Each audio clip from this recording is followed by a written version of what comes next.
Good morning, everyone. Ladies and gentlemen, distinguished guests, President of Iceland, Mr. Ólafur Ragnar Grímsson.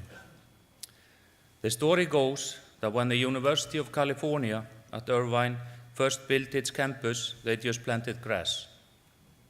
Then they waited a year and looked where people had made their paths in the grass and used that information to build the sidewalks. When I first realized the dramatic changes the Arctic is going through as a result of global warming, I was reminded of this story. I was reminded of it because, in a way, this is what is happening in the world of marine transport. A new path between Europe and Asia is coming to light, and soon, yes, very soon, it will be our task to build the sidewalks. The implications of these rapid changes are still unpredictable, and we must do our best to anticipate every possible outcome, environmentally and economically. For as we have seen throughout the history of civilization, the relationship between the environment and our economic conditions is one of action and reaction. In 2008, the U.S. Geological Survey completed an assessment of undiscovered petroleum resources north of the Arctic Circle. The assessment showed that the Arctic might contain more than 20% of all undiscovered recoverable oil and gas resources in the world. That represents 90 billion barrels of undiscovered oil, 1,669 trillion cubic feet of natural gas, and 44 billion barrels of undiscovered natural gas liquids. Thus, the Arctic could hold about 30% of all undiscovered oil, 30% of undiscovered all natural gas, and 20% of all undiscovered natural gas liquids in the world. Increased access to these natural resources and others, such as renewable marine resources, fishing, geothermal energy, and mining, is focusing international attention on the region. And when you take into account the abundance of freshwater supplies that are to be found in Iceland, Greenland, and elsewhere, it is logical to assume that the Arctic geostrategic importance will continue to grow in the foreseeable future. The region is playing a more important role in world politics, and there is a growing interest toward this part of the globe by Asian and European non-Arctic states. Just to give you one example, Japan is one of the largest trading nations in the world, but a country of few natural resources. If the ice cap in the Arctic continues to shrink, the navigation distance between Japan and Europe will be greatly decreased. This may potentially cut shipping costs dramatically for the Japanese shipping industry. Seaborne trade currently accounts for 90% of world trade and is dominated by the transportation of raw materials, tanker trade, and other dry cargo, including containerized cargo.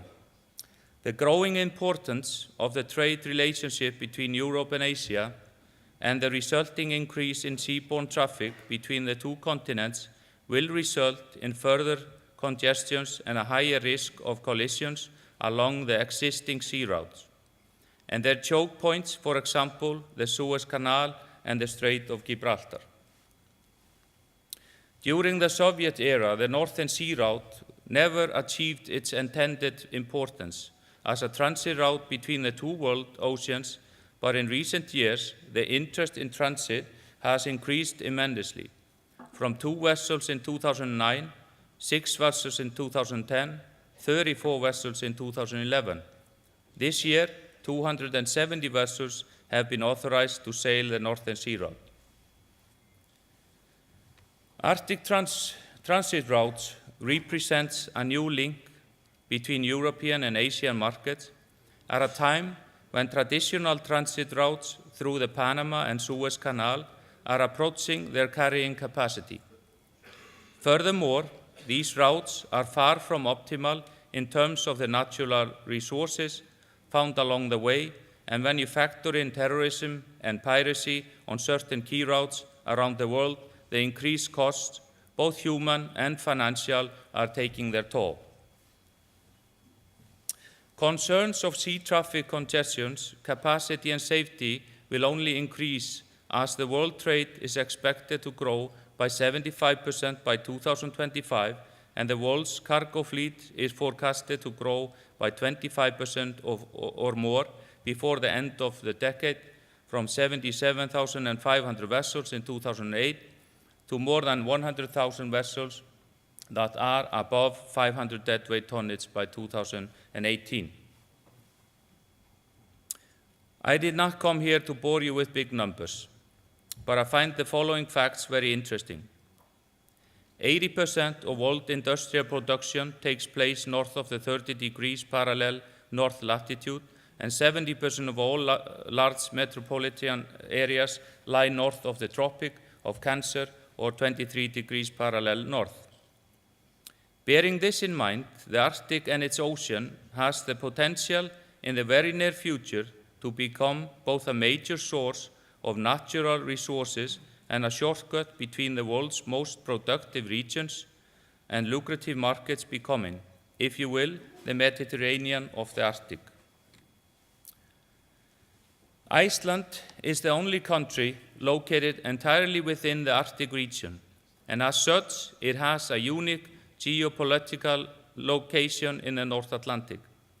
Iceland is an active member of many international and intergovernmental organizations. Despite the negative impact of the global financial crisis, the Icelandic economy has proved to be strong and is still among the 35 tops in the world.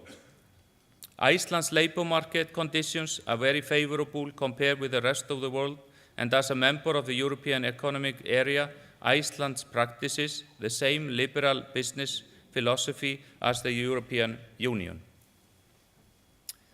We are in the company of global leaders in sectors like geothermal energy, fisheries, IT, and for the past years, we have witnessed enormous growth in tourism.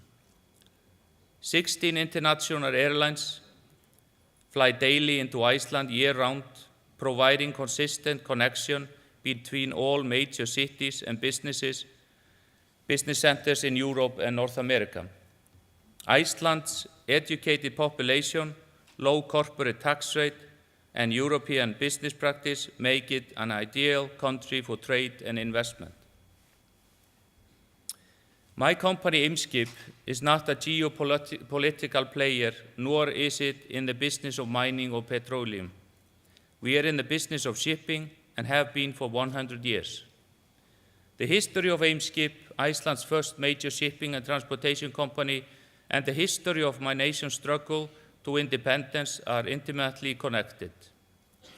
This isn't only a fact that Eimskip is proud of, but a fact that Eimskip is determined to build its future achievements on and thus live up to its legacy. Today, Eimskip's transportation services include shipping, port operations, ocean and land transport, air freight, warehousing, freight forwarding, and expert advice on shipping and logistics. Eimskip currently operates 51 offices in 19 countries, has 68 associates in 38 countries, and has 16 vessels sailing on 5 different routes in the North Atlantic, one of which is the only one that links Newfoundland and the northeast of US to Scandinavia and Europe. Our network is expanding, and it's expanding very fast. In addition to our operation in more than 10 key ports around the coast of Iceland, all of which remain ice-free during the winter months, we are working hard on extending our operation in many other ports around Iceland and elsewhere in the North Atlantic, in Newfoundland, New England, USA, Faroe Islands, and Northern Norway, laying the groundwork for a transportation network which will meet the considerable demands of all major transportation companies and businesses operating in the world today. The company's vision is, in short, to be a leading transportation company providing outstanding services through a dependable transport system in the North Atlantic. offering all related logistical services needed.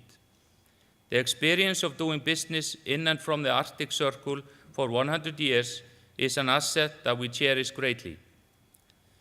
However, there haven't always been fair winds and following seas, quite the opposite. Unforgiving natural elements have shaped our point of view and made us tough, yes, very tough. But most importantly, it has taught us to be smart, because if you are going to sail the seas, you must prepare yourself for all possible weathers. Iceland has experts on Arctic issues and know-how in the fields of winter shipping, sea transport, and cold climate research.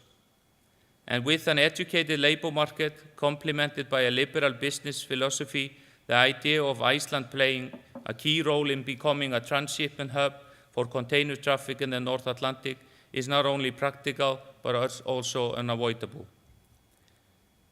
In this industrial Mediterranean Sea of the future, Eimskip intends to be firmly on top. As I draw to a close, I would like to use this opportunity to applaud the President of Iceland. I know he doesn't want this, but Mr. Ólafur Ragnar Grímsson for his leadership in raising international awareness of the Arctic and its issue. I would also like to thank the organizers of the conference for choosing Iceland as a meeting point. This conference, and I'm sure you will all agree, has been a great success. So far, I have had the privilege of meeting a great number of investors, scientists, politicians, and business leaders, and have in the process learned a great many things about the challenges that lie ahead. I look forward to meeting as many of you as I can today or in the near future and discuss these important matters in a greater detail. That is, after all, what we came here to do. I sincerely thank you, ladies and gentlemen, for coming, and I sincerely thank you for listening. Thank you. Thank you very much. Thank you very much.